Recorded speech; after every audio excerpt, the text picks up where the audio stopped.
Les ajustements de la gamme Tesla ont touché la plupart des gammes de véhicules suite au changement de l'EPA.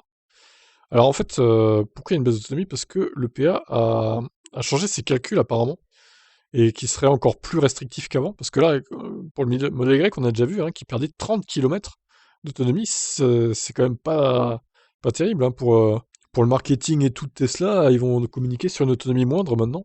Ça aurait été mieux pour eux que ce soit l'inverse pour le coup. Le modèle Y n'est pas le seul véhicule à bénéficier d'ajustements d'autonomie de la part du constructeur automobile, puisque les modèles S et X ont également reçu de nouvelles évaluations d'autonomie.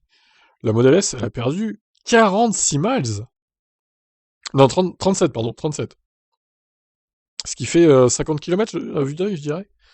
Un peu plus peut-être. Ouais, presque 60 hein, quand même. Hein.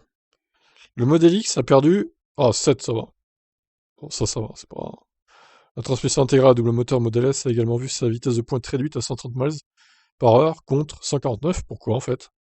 Les ajustements ont été provoqués par une nouvelle stratégie de test EPA qui a été publiée en juillet 2022 mais qui a été appliquée aux nouveaux tests pour les véhicules de l'année modèle 2024 et au-delà.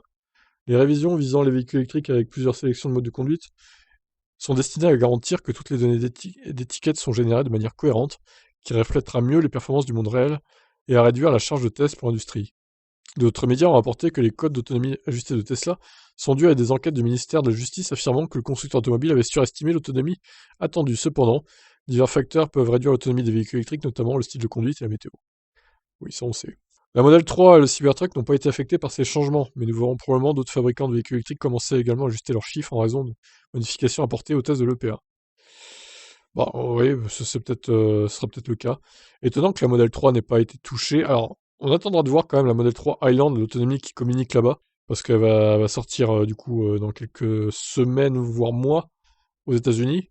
Donc, ce serait intéressant de voir son autonomie EPA qu'on ne connaît pas finalement encore. On connaît l'EPA des anciennes, mais pas celle-là, au final. Donc ça va être intéressant à suivre. Bon, quand même, Model S qui perd 60 bornes, c'est beaucoup, hein. Et du coup, 359 miles, ça fait combien de kilomètres exactement? 574, ouais, ok, au lieu de 630, quoi. Ouais, bah ça fait moins rêver d'un coup, hein. Ouais, c'est moins impressionnant. Bon, ce qui est quand même étrange, c'est que le Model X a quasiment rien perdu, lui.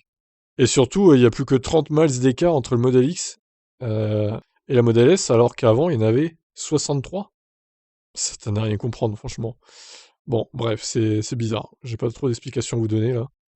Mais tout ce que je vois, c'est que les autonomies de Tesla baissent. Et ça, c'est pas très bon pour eux. Qu'en pensez-vous?